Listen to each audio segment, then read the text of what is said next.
kalau bisa bahas sedikit masalah fikih terkait dengan apa yang saya singgung sedikit di pertemuan sebelumnya. Mungkin ini akan berlanjut di beberapa sesi insya Allah, karena nggak mungkin hanya satu kali pertemuan bahas masalah fikih sholat ya.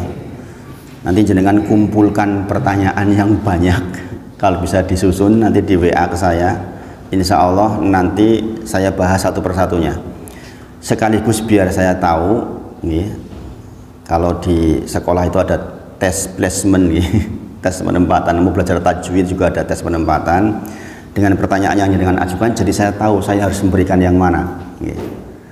Saya harus jadi tahu memberikan yang mana. Sebagaimana kita tahu ya, di antara ibadah yang paling agung ya, setelah kita bersyahadat adalah sholat ya. Kalau kita kembali ke rukun Islam kita, setelah kita bersyahadat maka kita disuruh melaksanakan sholat. Nah Bapak Ibu Sedoyo, belajar masalah sholat ini ya, mudah-mudahan saya tidak mengajari itik berenang, meskipun saya yakin begitu ya, dengan wong sudah setiap hari, tetapi mengurai ya, itu penting sekali. Mengurai sebuah ibadah sehingga kita paham betul itu penting sekali. Contoh ya, anak-anak belajar tajwid ya, itu kan belajar hukum-hukum tajwid dari A sampai Z, belajar gharib. Nanti terakhirnya, imtihannya, ujiannya adalah dia buka Al-Quran, dia baca misalnya alif lam mim, maka anak itu yang sudah belajar itu harus bisa mengurai di situ hukum alif apa, di situ lam apa, kemudian kenapa mimnya panjang, itu diurai. Ini adalah hukumnya ini adalah hukumnya ini adalah hukumnya ini, seperti itu. Sehingga setiap bacaannya, setiap ucapannya itu dia ngerti betul. Nah itu harus dengan ilmu. Demikian juga kita sholat, seandainya kita mengerti step by stepnya. Ustadz Pardi pernah cerita ke saya tentang sebuah kitab tentang sholat khusyuk, itu bagus itu. Sholat khusyuk itu bagus, dan saya juga udah menyelesaikan kitab itu beberapa kali, itu bagus. Karena kekhusyuan sholat juga bagian dari muqaddimah sholat itu sendiri. Sebelum kita melaksanakan sudah harus khusyuk duluan. Nah, maka sekali lagi mengurai atau jelentreh ke sebuah ibadah itu kita tuh harus paham. Mumpung kita masih dikasih waktu hidup, sehingga kita bisa berkualitas betul ibadahnya. Dan beruntungnya kita kan sudah belajar sedikit banyak tentang ibadah qalbiyah, sehingga ketika kita melaksanakan sholat juga hadir hati kita, hadir khauf, hadir roja, hadir tawakul dan lain sebagainya yang kita sudah pelajari itu. Nah sekarang kaifiyahnya kita juga harus paham betul kaifiyahnya, karena tujuan pembelajaran kita adalah memperbaiki ibadah kita, membenarkan, lebih tepatnya itu membenarkan ibadah kita, membenarkan akidah kita, membenarkan kondisi hati kita. Ini yang harus diperbaiki di dalam hasil sebuah pembelajaran. Maka terkait dengan sholat pun demikian. Saya mengajak panjenengan untuk sangat-sangat bersabar dalam bab ini, karena ini meskipun berulang-ulang, sering saya tes ke jamaah, banyak yang nggak paham. Atau gini, dia sudah bisa melaksanakan, tetapi ketika suruh jelentrehnya kadang-kadang kesulitan. Kadang-kadang orang disuruh baca at-tahiyat lambat saja sudah keliru itu. Ini saya sering kali melihat kejadian seperti itu, karena sudah saking biasanya baca al-fatihah, baca alhamdulillah amin gitu, ketika disuruh lambat itu kadang-kadang yang bersangkutan kebingungan, matnya berantakan, hukum tajwidnya nggak terpenuhi. Makanya mengajarkan anak kecil sampai clear bacaannya termasuk tajwidnya itu penting banget. Anak-anak zaman sekarang itu alhamdulillah baca at-tahiyat aja udah pakai hukum tajwid. Nah, maka sekali lagi saya mengingatkan, konsep sebuah pembelajaran tetap kembali ke walakin kunu rabbaniyin bima kuntum tu'alimunal kitab wa bima kuntum tadrusun. Bahwa kita belajar itu, kita tuh harus menjadi rabbaniyin, pengabdi-pengabdinya Allah, yang dia tuh belajar dari hal-hal yang sangat sederhana, baru kemudian naik yang kompleks. Pun demikian dengan sholat. Berbicara masalah sholat Bapak Ibu Sedoyo, wajiblah buat kita tahu tentang sejarah sholat itu sendiri. akan sangat berbeda. Orang yang tahu persis sejarah sholat dengan yang tidak melaksanakan sholat itu berbeda Bapak Ibu Saudara bobotnya. Jadi akan merasakan keadaan yang berbeda. Misalnya contoh, kita tahu bahwa syariat sholat itu diberikan kepada setiap nabi, walaupun tidak sampai kepada kita kaifiahnya bagaimana. Nabi Adam alaihissalam dan seterusnya, Nabi Musa, semuanya diturunkan perintah sholat, walaupun tentu saja kaifiahnya sebagian kita tidak tahu, tapi bahwa perintah sholat diperintahkan, iya. Bayangkan Bapak Ibu Saudara, sekiranya kita tahu ini, para nabi dan rasul saja selalu membawa ini, sehingga kita punya bobot yang kita melangkahkan kaki ke masjid itu kuat banget nih. Karena fondasi kita kuat, ini yang dilakukan oleh para nabi dan rasul. Kemudian sholat umat Nabi Muhammad Shallallahu Alaihi Wasallam waktu awal Bapak Ibu Saudara, kalau jenengan lihat sejarahnya lagi, itu kita nggak diketahui awalnya tuh perintah fixnya tuh berapa kali sehari. Kemudian datang perintah yang 2 kali sehari, sampai datang yang seperti kita lakukan sekarang, yaitu ketika Isra Mi'raj. Yang awalnya 50 kemudian menjadi seperti sekarang. Makanya dikatakan umat Nabi Muhammad Shallallahu Alaihi Wasallam itu, jazakallahu khair, itu adalah umat yang sangat beruntung, 5 kali disamakan dengan bobot 50 kali. Maka Masya Allah, bayangkan, kan kita jaringan kalau tahu itu.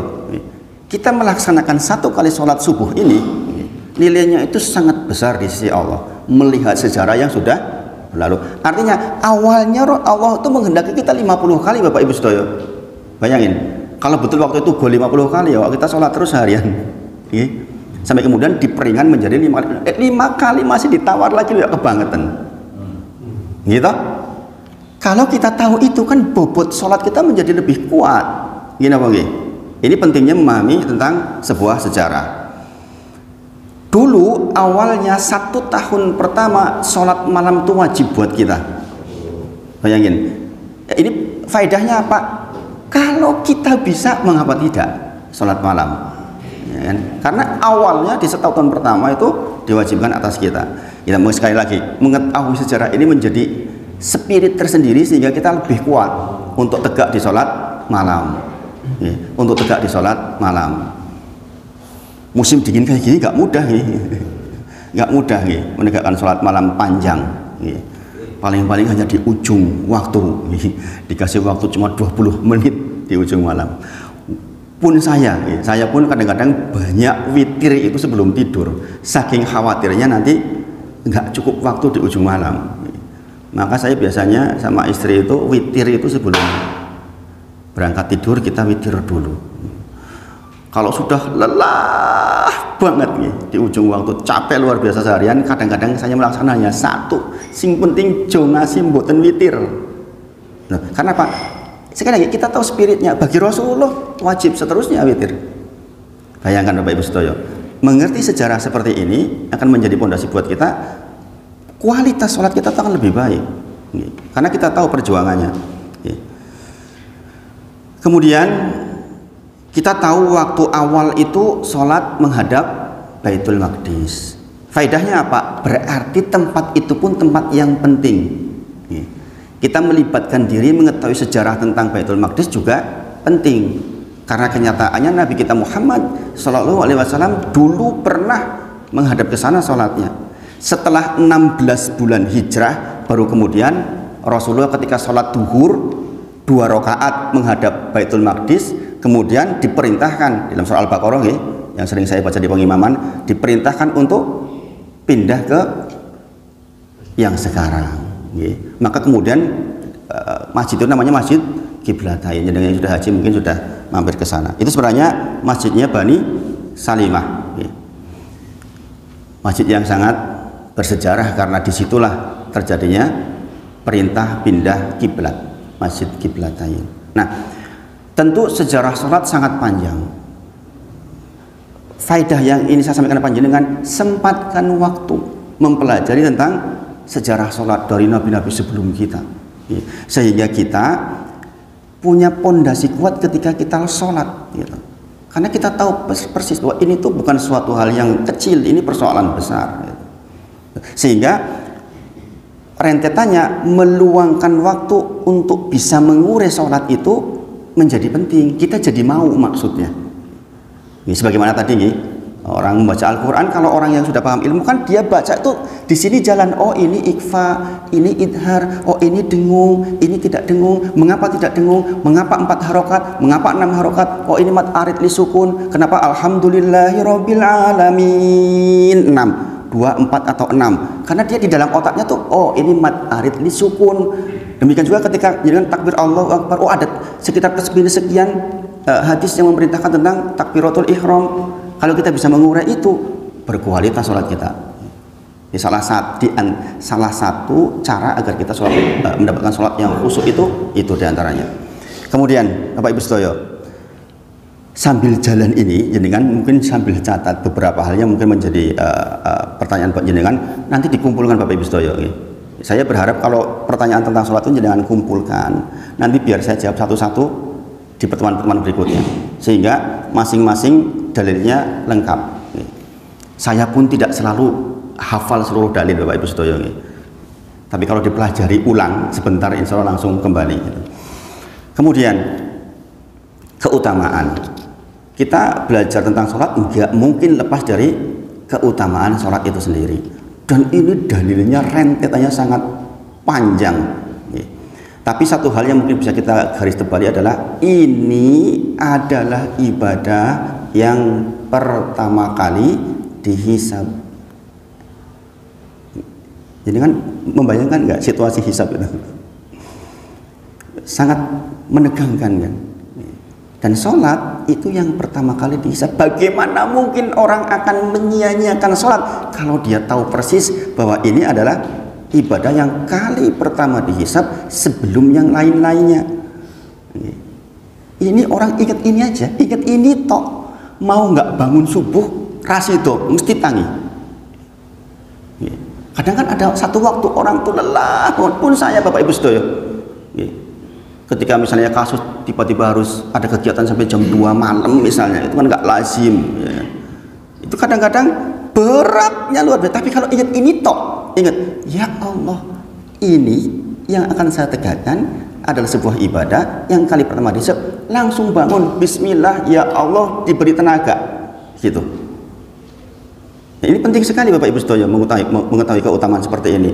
Kemudian kita sama-sama tahu, sholat adalah tiangnya agama. Bagaimana mungkin katanya kita peduli dengan agama kita sampai ada judul bela Islam, bela Al-Maidah 51, bela Al-Maidah 51, ning ayat liyane sing neme punjul ora dibela. Itu bukan bermaksud mengkritik. Pengingat saja. Banyak orang yang mati-matian memperjuangkan dulu 51, tapi persoalan jilbab, persoalan yang lain nggak dibela itu, persoalan syirik nggak dibela itu. Makanya kita sebenarnya harus adil. Makanya mengetahui jelentrehan itu menjadi penting banget, sehingga kita akan adil menyikapi sebuah keadaan. Kemudian yang ketiga mungkin yang harus ingat terkait dengan keutamaan, wassolatu nuron. Nah, ini penting banget Bapak Ibu sedaya. Salat itu cahaya Bapak Ibu sedaya. Cahaya itu identik dengan terang, dengan tentrem, gini Bang nggih. Oh jenenge wong apa? Gelap itu kan sumpek. Gini Bang nggih. Tahu sumpek bahasa Jawa kan iki sumpek. Nek sumpek kira kepenak. Dan sholat itu disifati oleh Rasulullah sebagai nuron, sebagai cahaya. Cahaya di mana? Cahaya di dunia. Ada hadis maudhu, hadisnya palsu, tetapi maknanya benar. Di antaranya adalah tentang bahwa seseorang yang rapih sholat tahajudnya, maka siang harinya akan bercahaya di wajahnya. Dia akan menyenangkan. Dia menyenangkan. Itulah makanya saya pesan minimal raketang mung sak rakaat kepeksone nganti kesel banget, tetap witir meskipun dilaksanakan sebelum sare. Kalau jenengan ditakdirkan bangun di ujung malam, tambah dengan sholatul lail. Afdolnya memang penutup, afdolnya. Tetapi kadang-kadang manusia, kadang-kadang ketika dalam kondisi capek luar biasa, nanti malahan mepet banget waktu subuh kan bermasalah. Kemudian,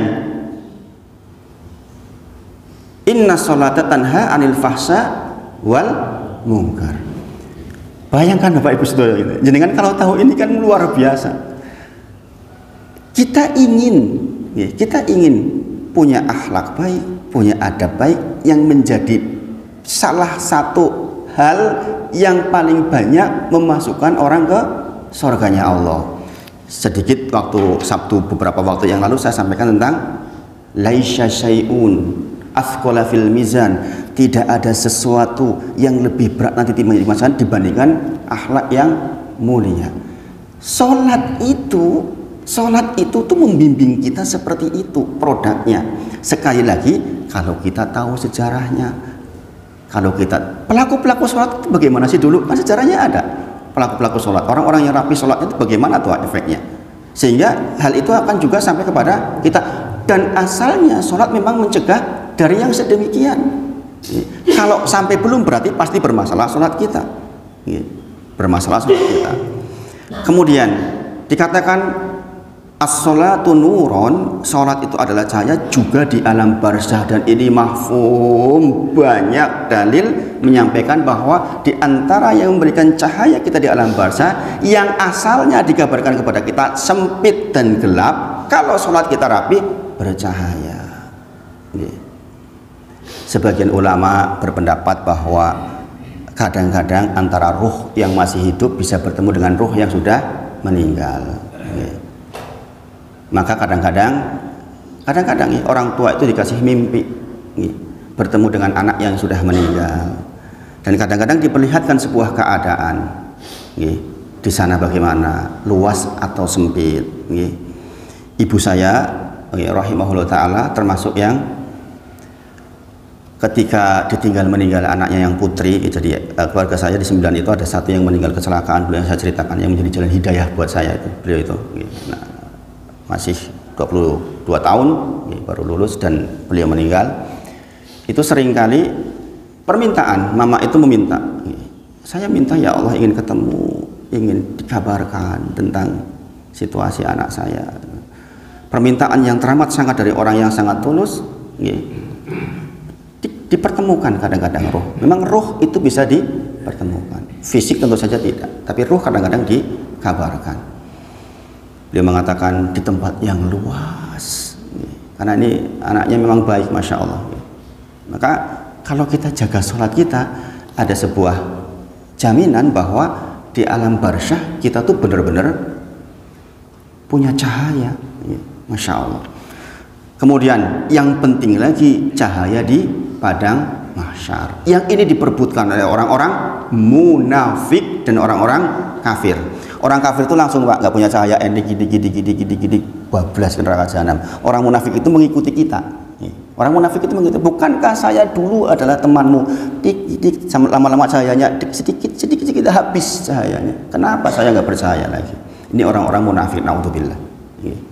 Kemudian yang paling utama tentu saja adalah ketika kita melewati Sirat, itu kita sangat membutuhkan cahaya, dan hadir banyak dalil. Di antara yang menjadi cahaya adalah sholat kita, Bapak Ibu Saudara. Coba kalau kita udah tahu kayak gini, kira-kira cinta nggak tuh dengan sholat? Kita akan lebih punya bobot dengan sholat, Bapak Ibu Saudara. Nah, dari ini faedahnya, pastilah kita memerintahkan diri sendiri, saya ingin mendapati kaifiyah sholat, tata cara sholat dengan sesempurna mungkin yang saya mampu. Gini apa nggih?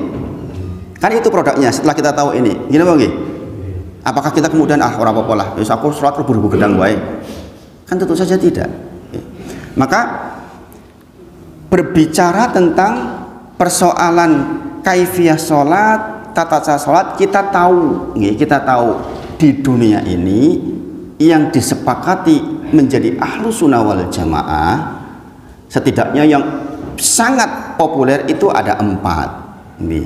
Jadi kita belajar tentang sholat itu harus luas hatinya. Luas hatinya, harus sangat luas hatinya. Harus sangat luas hatinya, ini bekal kita. Kita ada madhab apa saja?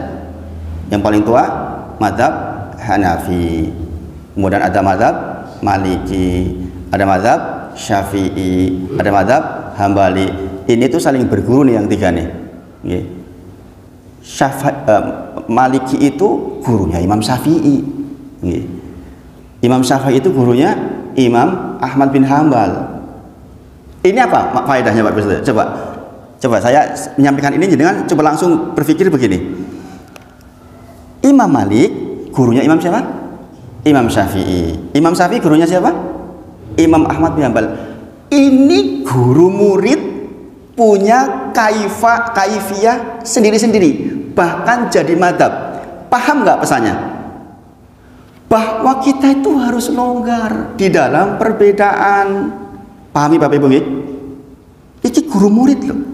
Guru murid saja bisa berbeda dan sama-sama longgar, sama-sama orang berilmu. Jadi kalau di dalam sebuah masjid ada yang kebetulan mungkin dia taunya madhab Hambali, sengaja atau tidak sengaja, sengaja tidak sengaja, kenapa? Mungkin dia belajarnya hanya nutur-nutur, nggak belajar lengkap fikih, sehingga kadang-kadang duduknya pakai madhab Hambali, cara wudhunya pakai madhab Syafi'i. Kita itu harus longgar. Kenapa? Yang mereka saja, yang para imam saja langsung bertemu, saling berguru saja sampai ada perbedaan dan jadi madhab besar yang diikuti. Sekali dipahami Bapak Ibu sedaya. Ini terkait dengan yang saya sampaikan kepada panjenengan kemarin. Sesepuhan bersepuh hanya gara-gara Allahu Akbar sebelum ruku jadi ribut sama temennya. Karena apa? Kurang luasnya pemahaman. Kurang luasnya pemahaman. Sekali lagi, faedah di antara adanya madhab yang ternyata saling berguru itu, kita jadi longgar hatinya di persoalan fikih. Ini karena di masyarakat Indonesia banyak orang yang menjadi kurang akur hanya gara-gara persoalan perbedaan fikih, kan bermasalah. Itu cabang yang terlalu jauh untuk jadi persoalan. Maka Bapak Ibu sedaya, berikutnya saya izin minum dulu.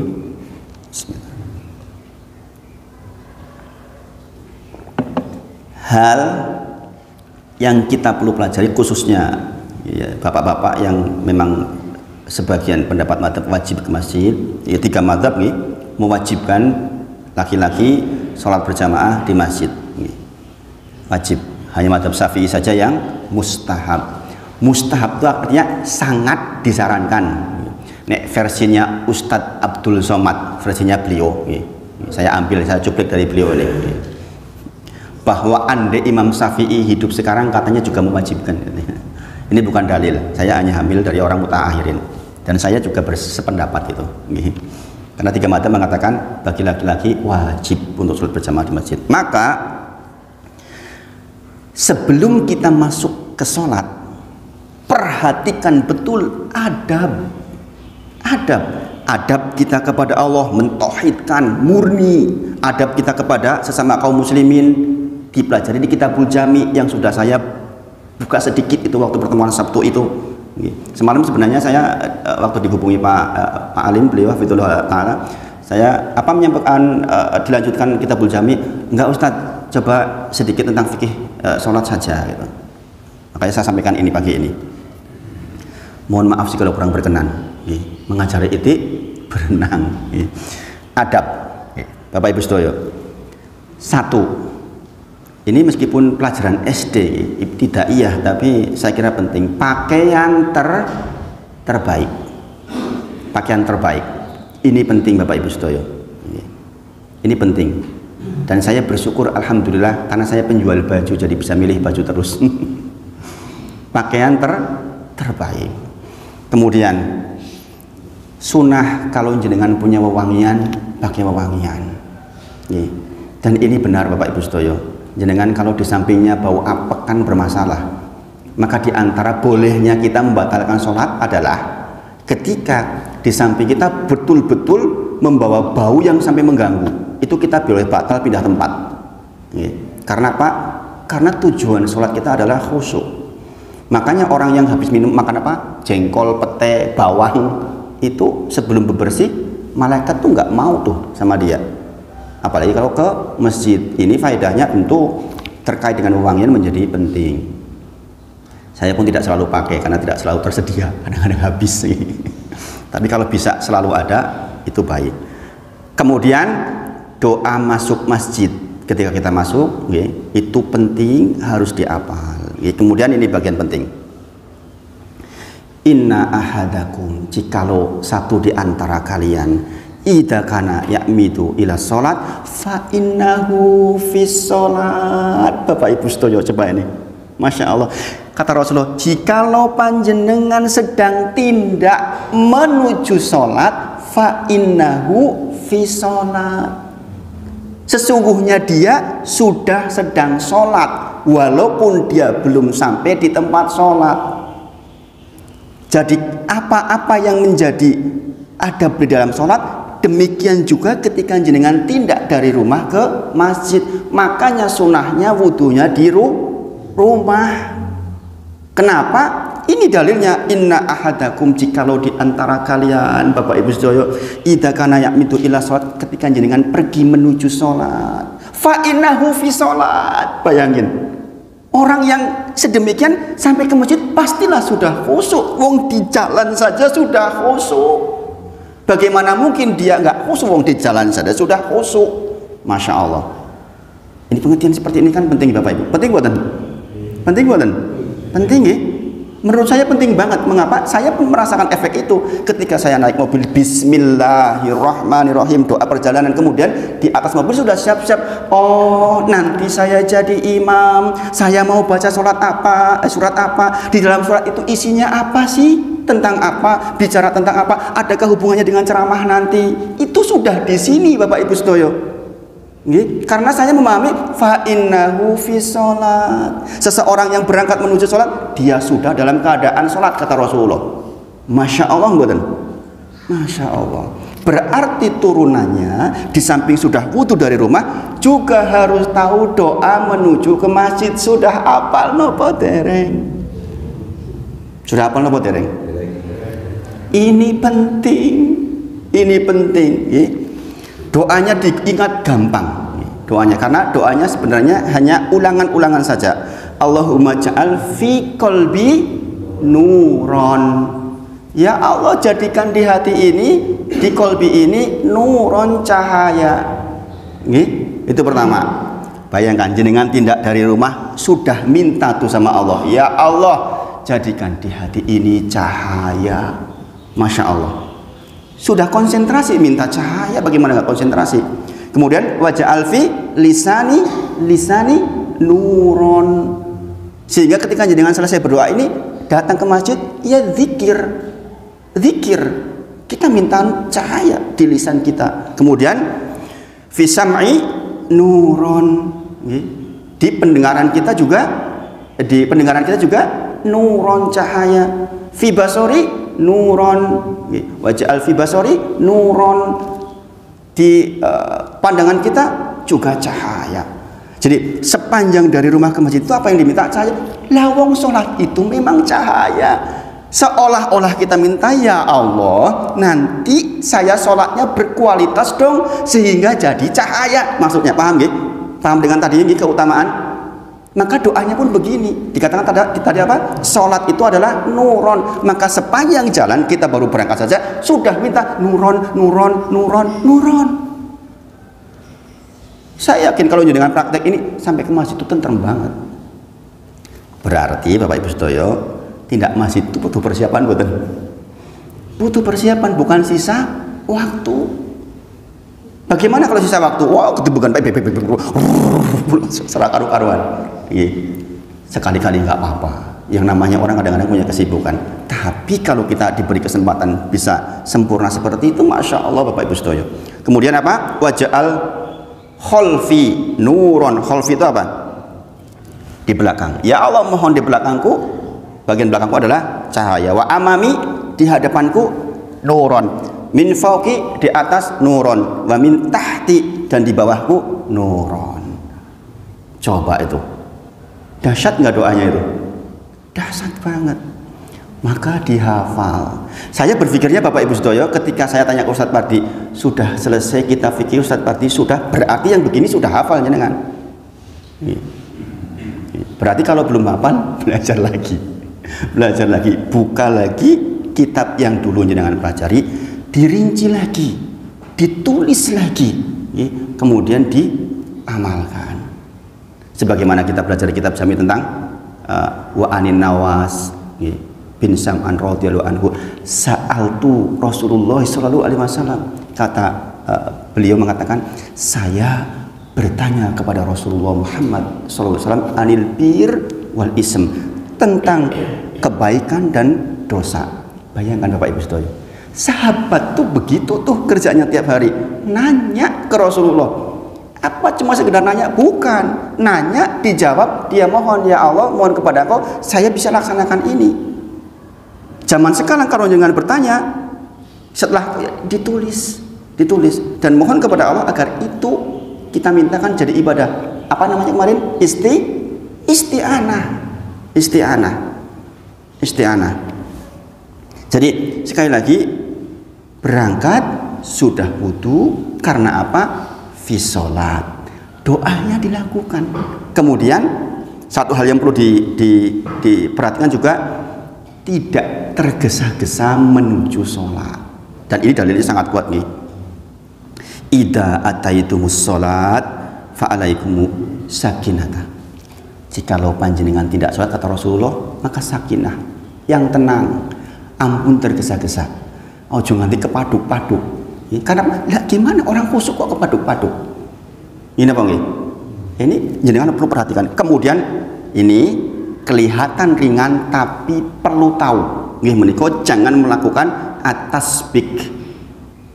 Coba ini faedahnya, masya Allah Bapak Ibu. Saya itu kalau belajar kayak gini kadang-kadang suka nangis sendiri. Kenapa? Rasulullah tuh bimbing kita itu sedemikian dasar. Tasbih aja nggak boleh. Tasbih ngertos nggih? Tasbih tuh begini-gini Pak. Nih. Nggih. Napa nih? Napa? Jedul, nah itu lah, seperti itu.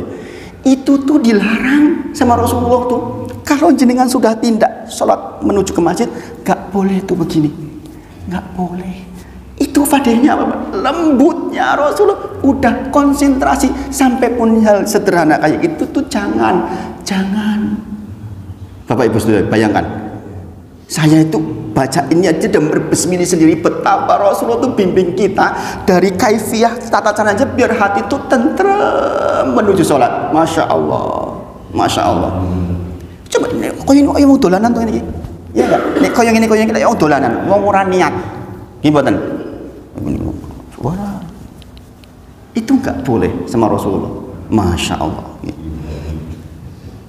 Ada yang seperti itu nggak? Kalau belum tahu nggak apa-apa, diampuni. Nek wis ngerti koyo ngene iki, isu koyo ngene iki menuju salat, duduk masih kayak gini, ini parah ini.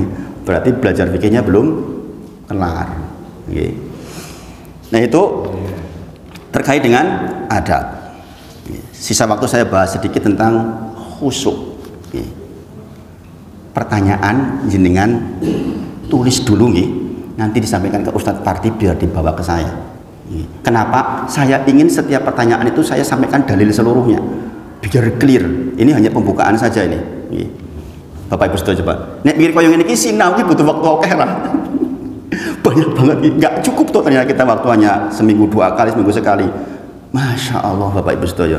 Ya jelas Pak, saya tuh dulu belajar di Mahat itu kalau Sabtu Minggu tuh dari subuh sampai maghrib, Minggu tuh dari subuh sampai maghrib, itu masih murojaah di rumah sisa waktunya. Berapa jam itu dari subuh sampai maghrib? Cuma istirahat siang doang, duhur, sholat duha, sholat asar, selebihnya belajar. Nah, kita ketemu seminggu 1 jam, alhamdulillah masih cukup baik nih, lumayan.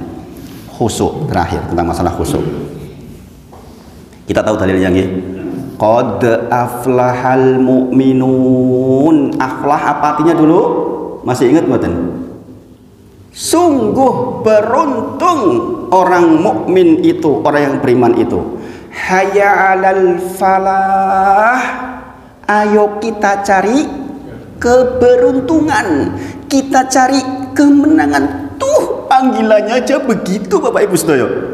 Makanya disebut di dalam surah Al-Mu'minun, qad aflahal mu'minun, sungguh beruntung orang mukmin. Itu apa yang pertama syaratnya? Ada beberapa, ada sekitar 5 syarat. Di antaranya adalah alladzina hum fi sholatihim khashi'un, yaitu orang-orang yang di dalam sholatnya khusyuk.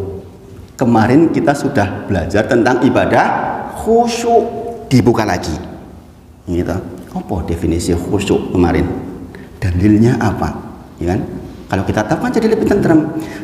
Kiat mendapatkan sholat khusyuk, insya Allah Ustadz Parti sudah paham karena sudah baca kitabnya.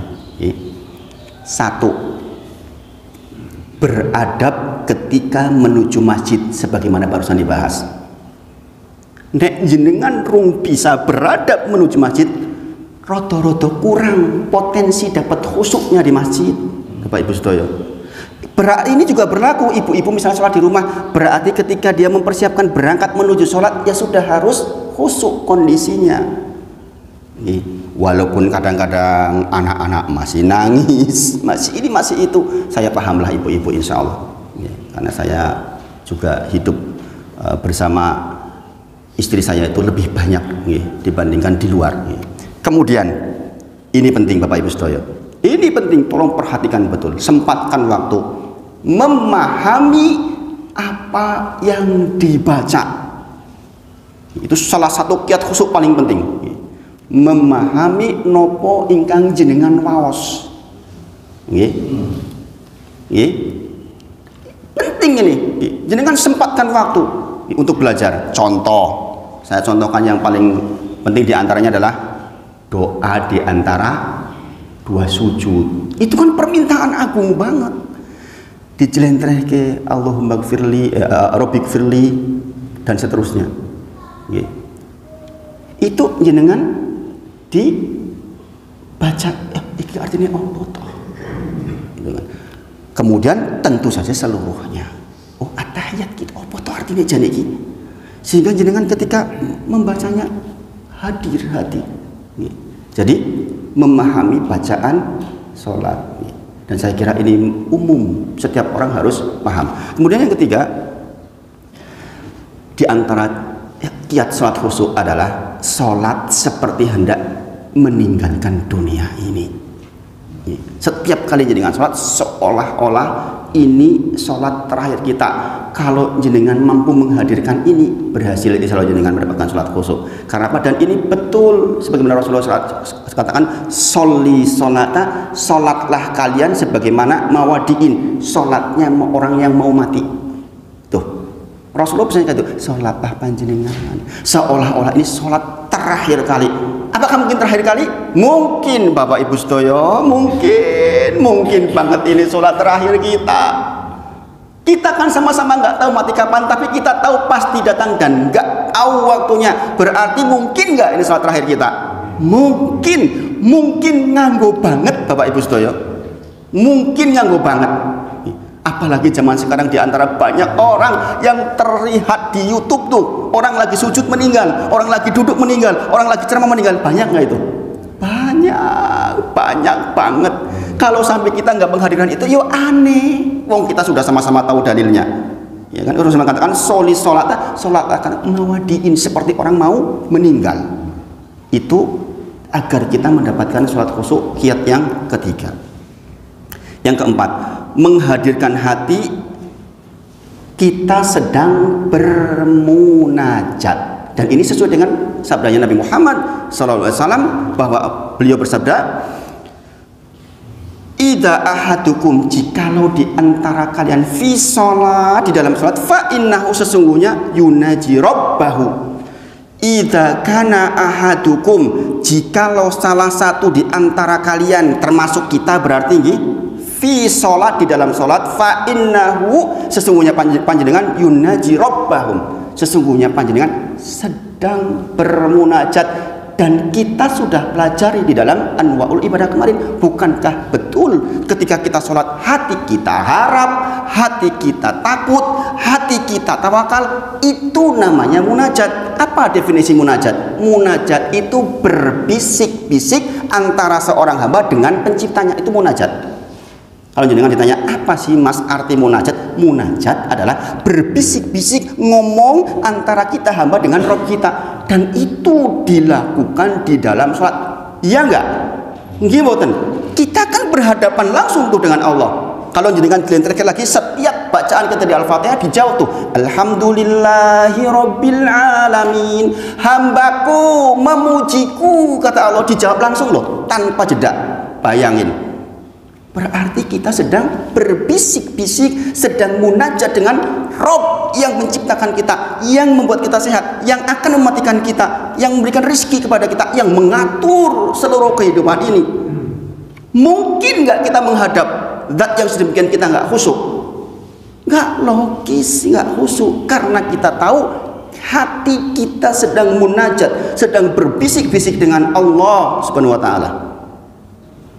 Masya Allah Bapak Ibu sedaya, pokoknya bahas sholat isine mau nangis tok. Demi Allah Bapak Ibu sedaya, saya kalau bahas sholat isine mau nangis tok. Karena apa? Masya Allah, ini ibadah yang Masya Allah, Masya Allah, nggak cukup digambarkan dengan kata-kata ibadah yang agung ini. Kemudian hati itu harus selalu terpaut. Jadi hati kita harus selalu terpaut supaya kita mendapatkan kekhusyukan di dalam sholat. Masya Allah, Masya Allah Bapak Ibu sekalian. Kemudian sedikit tambahan, berarti kita harus mengurai 5 hal di dalam persoalan sholat. Nah, ini nanti di pertemuan berikutnya insya Allah. Pertama, berbicara tentang syarat sahnya sholat. Definisinya apa kemarin?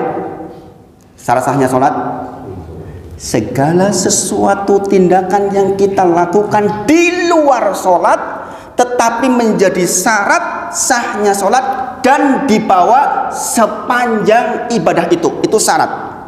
Beda dengan rukun. Kalau rukun tuh pindah dari satu rukun ke rukun yang lain, tapi kalau syarat dibawa terus sepanjang ibadah. Contoh syarat sahnya sholat apa? Suci. Maka kalau tiba-tiba di rakaat ketiga kita gagal kesuciannya, kentut misalnya, maka batal, karena syarat sahnya sholat harus dibawa sepanjang sholat. Sebenarnya Bapak Ibu sedaya, kalau kita udah pelajari 5 ini, pertanyaan-pertanyaan jenengan itu udah kejawab sebenarnya. Makanya kalau jenengan nanti bersabar, insya Allah pertanyaannya akan kejawab dengan materi pembelajaran insya Allah. Yang kedua, belajar tentang rukun.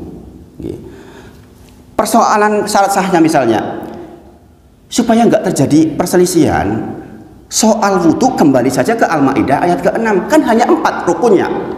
Ini apa nggih?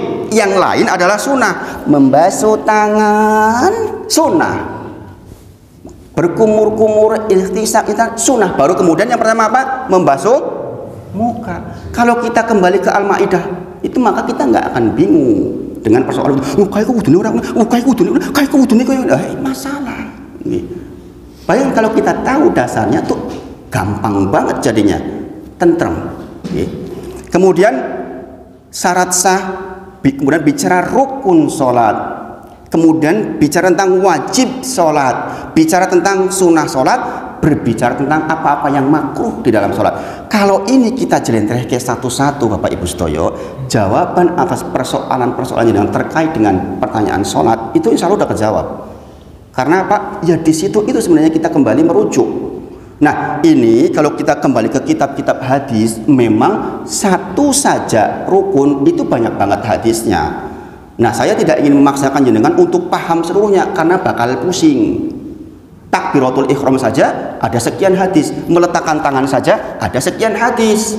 Maka para ulama biasanya menyimpulkan, ini loh bekal sholat panjenengan. Kalau kita mau lebih dalam lagi, ini loh madhab Syafi'i, ini loh madhab Hambali, ini loh madhab Maliki, ini loh madhab Hanafi. Tetapi Bapak Ibu sedaya, saya sebenarnya senang dengan konsepnya tarjih Muhammadiyah. Orang ada sebagian yang tidak bersetuju dengan mengatakan itu nggak bermadhab, itu bikin-bikin sendiri. Ngambil yang sahih semua, memang mengapa? Itu bagus, itu bagus. Maka kita pun nanti kalau dengan belajar metodenya begitu, kita tahu dalil sahihnya sehingga kita melaksanakan. Dan adapun orang-orang yang mengamalkan dalil yang kurang sahih dalam beberapa hal yang sunnah, mungkin bisa kita berlonggar-longgar hati di dalamnya, sehingga kita di sini ketemu orang utek orang bingung. Satunya sholat tawaruk, satunya tidak tawaruk, orang bingung. Oh dia pakai ini, dia pakai ini, dia pakai ini, udah nggak bingung. Ada yang gerakannya begini, ada yang ini, ada yang menulis Allah gini. Itu nggak bingung kita. Nah itu tentu saja hal ini dipelajari dalam beberapa waktu, nggak mungkin hanya sebentar Bapak Ibu sedaya. Nah mungkin itu yang disampaikan pagi ini karena waktunya sudah tidak mengizinkan lagi. Sebenarnya tadi saya mau sampai ke praktek bersuci kita masalah wudhu, 3 hal wudhu, mandi, dan tayamum. Ini jangan harus kuasai betul nih. Wudhu, mandi, tayamum. Ojo sing mandi orang tidongane kan masalah, ya kan? Sunah ngebiur tok ora apa-apa. Jenengan pure asal teles kabeh sebenarnya udah sah itu. Syarat sahnya sudah penuh. Tapi kalau penuhi sunah-sunahnya harus dipenuhi dengan ilmu. Nah itu yang disampaikan pagi ini. Mohon maaf. Tolong untuk pertanyaan masalah fikih jenengan tulis mawon nggih. Ini tulis mawon biar saya bisa jawab lebih lengkap. Saya terus terang bab fikih agak hati-hati karena selalu hampir di setiap pertanyaan itu ada pendapat yang berselisih. Ada 1, 2, 3 pendapat. Dan saya tidak selalu ingat semuanya. Biasanya yang saya ingat yang saya amalkan. Maka kalau ada pertanyaan terkait dengan fikih jenengan tulis, disampaikan ke Pak Parti lewat WA. Nanti saya insya Allah jawab di pertemuan berikutnya insya Allah. Iya Bapak Ibu nggih. Nah saya kira itu yang disampaikan pagi ini. Mohon maaf jika ada hal-hal yang kurang pas di hati. Kita tutup dengan kafaratul majelis. Subhanakallahumma wa bihamdika asyhadu alla ilaha illa anta astaghfiruka wa atubu ilaik. Wa akhiru da'wana alhamdulillahirabbil alamin. Assalamualaikum warahmatullahi wabarakatuh. Waalaikumsalam.